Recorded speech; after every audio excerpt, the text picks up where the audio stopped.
Is my screen visible? Yes po. Okay. So our topic for today is deontology or deontological ethics. Let's start first by discussing its etymological meaning. Deontology is a term derived from the Greek word deon, which means duty. From this term, you can already comprehend the geist and what is deontology is all about. So the key word is duty. Deontology refers to an ethical theory that uses rules to distinguish right from wrong. And its moral dilemma, or it's how to distinguish whether an action is right or wrong. Actions that obey these rules are moral, while actions that do not are immoral. If you can still remember what we've discussed last meeting, it is about natural law theory and deontology, divine command theory. In natural law theory, the idea there is that anything that goes with the nature or with the law of nature is moral, while anything that is not natural or going against what is natural are immoral. Sa divine command theory naman, anything that obeys God's commandment are moral, and anything that disobey God's commandment are immoral. Dito sa deontology or deontological ethics, actions that obey these rules are moral, while actions that do not are immoral. It's very easy to grasp. It's very easy to understand. That is why this theory is also an example of a clear-cut theory. Ang dapat lang tandaan sa deontology are the rules. Kapag finalo mo ang certain rules, your actions are already considered moral. Pag hindi mo finalo or you chose to disobey those rules, then your actions are immoral. Madaling sabi, madaling salita, madaling intindihin. These are only the moral things. The only moral things are those that in obedience with the rules, and all disobedience, actions that disobey the rules, are immoral. Examples of deontological theories are natural law theory, divine command theory, and the golden rule. Sa natural law theory, ang rules na fina-follow ay ang law of nature or natural law. Sa divine command theory, ang rule naman na fina-follow ay ang 10 commandments or God's commandment. And the third one, the golden rule, we are all familiar with is don't do to others what you don't want others do unto you. These are all examples of deontological theories because all of this has rules na dapat i-follow or i-obey.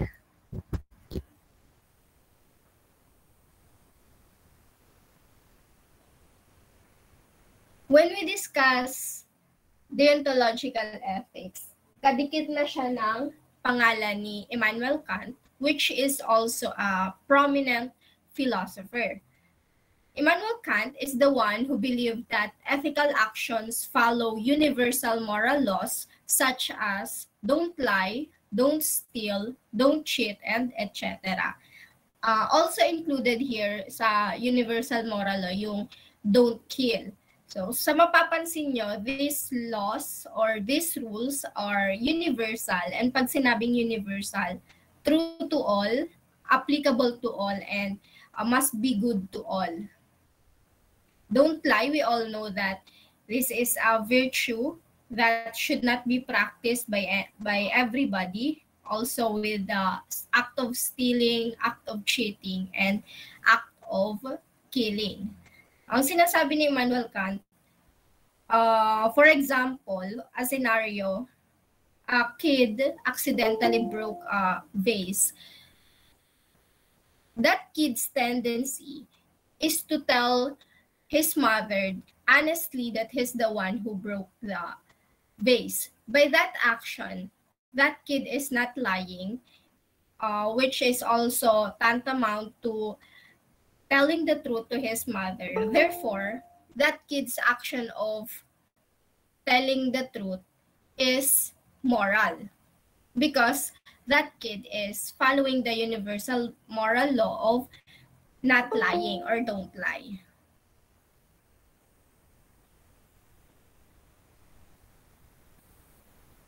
The primary formulation of Immanuel Kant's ethics is categorical imperative. I don't know if you've encountered the term categorical imperative before, but when we say categorical imperative, we are actually looking at these three further formulations, namely the principle of universal law, principle of ends, and principle of autonomy. Pag sinabi nating principle of universal law, by the term universal law, as what I've mentioned kanina, it must be true to all, it must be applicable to all, and it must be for the good of all.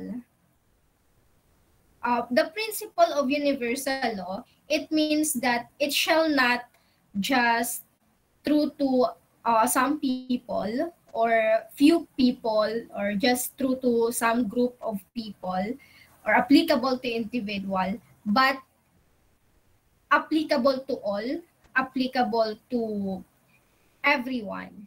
It is also related with the golden rule. The golden rule, don't do to others what you don't want others do unto you. This rule is universal rule because it is true to all, it is good to all, and also it is applicable to everybody. The second formulation is the principle of ends. Pag sinabi naman natin principle of ends, it refers to how we treat people and the way we should treat other people. We should see them as a subject with dignity, therefore be respected at all times. We've mentioned na example of a deontological ethics then is natural law theory. And for Aristotle view a human person as a person with purpose, a person with function. And the function or purpose of a person is to think, and by that, we human person also possess rights. Dito sa principle of ends, we acknowledge these rights of person. Therefore, how we should treat everyone should be after the, or we should also respect the people's rights, human rights. Therefore, ang pag-treat natin or ang pagtingin natin sa ibang tao should always be with dignity and with respect. Kung mapapansin niyo rin, all the universal moral laws are designed for the goodness of people. It is designed in good faith, designed not to harm, not to cause harm or cause danger sa mga tao. It is because of this principle na person should be treated well, everyone should be respected. That is why meron tayong mga universal law na pinoprotektahan yung rights as well as the well-being of every individual. And the last formulation, it is the principle of autonomy. Principle of autonomy, meaning humans must understand and freely accept our moral duties, or we must act in goodwill. Ito na yung principle na we should always follow the rules or the universal moral law because this universal law are designed for the goodness of people or for the well-being of everybody. Therefore, by following those rules, we are also acting in goodwill because we are protecting also the persons or other people. We are preventing to cause harm to other people and to cause danger to other people. So you can mapagtatagpi-tagpi nyo tong idea ng principle of universal law, principle of ends, and principle of autonomy. Basta ang main purpose ng categorical imperative or ng deontological ethics is to follow the rules. And by following the rules, you are acting in goodwill because you are after the goodness or well-being of other people. And with that, you can prevent causing harm to others as well. So we'll discuss the strengths of deontology.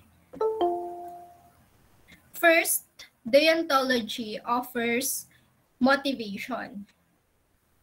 Why? People hesitate when making decision because they fear what the consequences of a decision will be. But here in deontology, our main purpose, all deontology are in the perspective of deontology. Our purpose or our goal is to just follow the rules no matter what the consequences are. So, hindi na natin kailangan isipin kung ano yung kakalabasan ng actions natin. Basta ang kailangan natin gawin is to follow the rules or the universal moral laws. By that, we are being motivated to just do what is right, to just follow the rules. Kasi hindi naman natin, we extinguish the idea of consequences in our action. Ang motivation lang natin or ang motivation ng mga deontologists is just to follow the rules, and by following the rules, you are acting morally. The consequence is taken out of consideration. Only the action is evaluated for right or wrong, so that creates a better level of motivation to make decisions. So, syempre, kung hindi mo na kailangan isipin kung ano yung magiging resulta ng action mo, parang you are mas madali sa part mo na gawin or na i-follow yung rules kasi by following that rules, you are acting morally. And almost all of us, or in the perspective of deontology, we should always do moral acts or let our actions be towards what is moral. Kaya, ang tendency is to just follow the rules and act morally. Second, it delivers justice. Deontology may offer an individualized perspective, but there are no shades of gray within its ethical approach. It is a black and white evaluation process. Something is either right or wrong, which dictates the individual must always choose the option that is right. If every individual will follow the universal moral laws, as what I've described, what universal moral laws is kanina, all universal law must be good to all, must be applicable to all, and it must be designed para protektahan yung tao. So kapag sinunod ng lahat ng tao ang universal moral law, then it will deliver justice. Or your action will be justifiable, your action will be moral, and your action will prevent harm to others. Kaya it delivers justice in the perspective of deontology. Second, it can still operate under objective guidelines. Deontology can create similarities between individuals with a like-minded ethics. It is also something that can be handed down from generation to generation. Individuals can learn what is consistently right and consistently wrong and teach that knowledge to others. Another description din ng deontology is a clear-cut theory. Deontology is a clear-cut theory because um, it's so easy for us to distinguish what is right, and it's so easy also for us to distinguish what is wrong. Sa deontology, pag sinabing you should always obey the rules, and by obeying the rules, you are doing the right thing. So yun lang yung tama. Pag sinabi namang disobey the rules, yun yung mali. So it can operate in an objective guideline because kung ano yung tama, yun lang yung tama sa kanila. Kung ano yung mali, yun na yung mali sa kanila. This idea is so easy to teach to others, pass to other generations. That is why up to the present, here up to the present or at this moment, in the present era, deontology perspective is still observed as of the moment because it's so people don't find it hard to grasp and comprehend. We'll now go with the discussion of deontological weaknesses. First, deontological weaknesses is deontology suggests that you should always do the right thing no matter what. Almost all of the theory says the same thing, that person should always do what is right or what is moral. Nagkakaiba-iba lang yung mga theory sa pag-distinguish kung ano yung tama at ano yung mali. So dito sa deontological ethics, masasabing mong tama ang ginagawa mo if you are following the rules. As what I've discussed kanina, consequences is taken out of consideration or inaalis natin yung idea ng consequences when we are practicing deontology. Kasi ang dapat lang natin gawin or kung mag-focus lang tayo sa paggawa ng tama or sa pag-follow ng rules. The rigid practice of deontology, when we say rigid, strict practice, ito yung you are a firm believer of deontology that you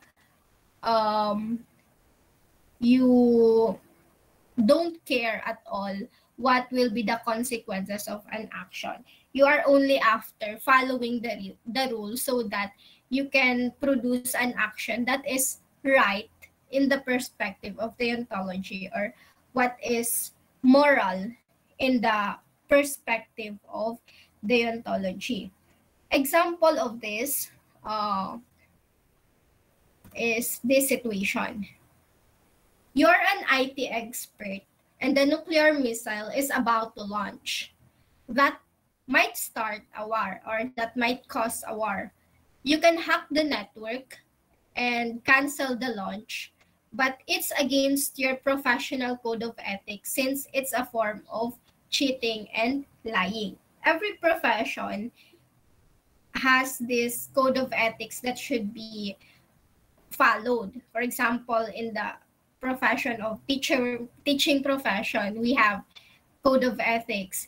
Same with IT experts. So all ITs follow this professional code of ethics. So one day, this IT expert knew about the possible launching of nuclear missile, which might cause a war. In deontology, all deontology believers will advise not to violate these rules or not to hack the system to prevent the launching of nuclear missile, even though kahit alam niya na it might what do you call this? It might kill thousands of people when the missile was launched. Yun yung negative side naman ng deontology because you don't have to take into consideration the consequences of your actions. Kaya ang ina-advise ng deontology is yung IT expert will do its job, will follow its code of ethics of not cheating and lying, and therefore hayaan lang na mag-launch yung nuclear missile kahit yung consequence nun is the death of thousands of people. However, in letting the missile launch, thousands of people might die. So yun ang weakness ng deontology. Rigid practice of deontology might lead you to an action or decision that whose consequences might not be accepted by other people. Kasi syempre, ang gusto lang ng deontology is you should do the right thing always, no matter what. You should always follow the rule. You should always obey these rules, no matter what the consequences are. Second weakness, it is an absolutist. Pag sinabing absolutist, there is only one correct, there is only one incorrect.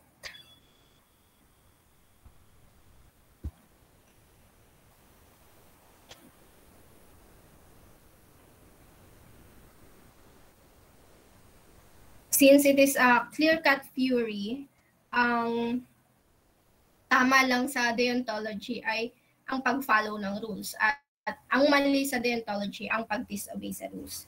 Second, ay last weaknesses, deontology is selfish. At its core, deontology only considers the individual and best for that person at that time. There is no thought of others, of culture, or of society. It focuses on each decision in the moment and determines the ethics of that choice at that time. It is also illustrated here in situation of the IT expert, because what deontology cares is only for individual good. I mean, action of individual only. Dito sa IT expert, ang gusto lang ng deontology is for that IT expert to follow the rules. Only the IT expert ang variable, kung mapapansin nyo dito sa situation. Ang variable lang dito is the IT expert. It doesn't care sa thousands of people na pwedeng mamatay kapag hinak ng IT expert yung program and stop the nuclear missile from launching. Yun yung sinasabing it is selfish because it only cares dun sa choice ng IT expert. Dapat ang choice lang ng IT expert is for his own good. Siyempre, dun sa sunod sa code of ethics, ang manginginabang lang dun is the IT expert. The IT expert will be free from his guilt of violating the universal moral law of not lying and not cheating. It is only the IT expert ang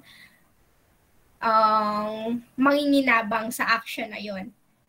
That is why deontology is selfish. It doesn't care for other people. It doesn't care to the consequences that your actions might produce or might result of to other people. It doesn't care for other people's welfare. Ang kinikare lang ng deontology is for individual purpose, that individual should always do the right thing, should always free his guilt from violating the universal moral rules or laws. Yun ang sinasabi ng deontology. To wrap it up, deontology's guise is actions that obey these rules are moral, while actions that do not are immoral. Yun lang yung kailangan yung tandaan. Same with other theories that we've discussed before and will still discuss after midterms. Ang kailangan yung tandaan is kung ano yung tama and kung ano yung mali sa isang theory. Dito sa deontology, ang tama is ang pag-obey ng rules and ang mali ay ang pag-disobey sa rules. And the prominent philosopher, founder of deontology is Immanuel Kant, with his famous belief or with his famous formulation the categorical imperative, which we've discussed already, and also the strengths and weaknesses of deontology. Do you have questions regarding deontology?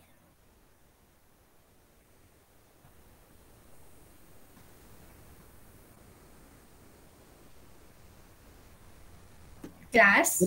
Wala naman ata po, ma'am. None po, ma'am. Okay, none. If none, we'll proceed to the announcement of your midterm examination. In the academic calendar, it is stated that 7 to 9, October 7 to 9 ang midterms. So, iba-iba ang schedule ng blocks nyo for the asynchronous.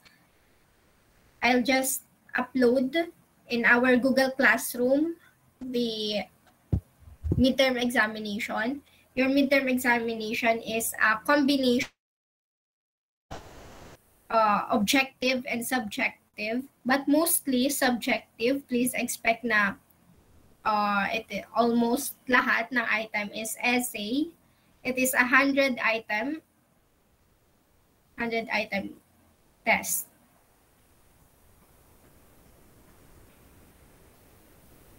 So after our meeting today, I will just upload all the PowerPoint presentations I've used from Module 1 to Module 5, coverage, Module 1 to Module 5, up to Deontology. I'll just upload the PPT for you to use it as a material or reviewer. And what else?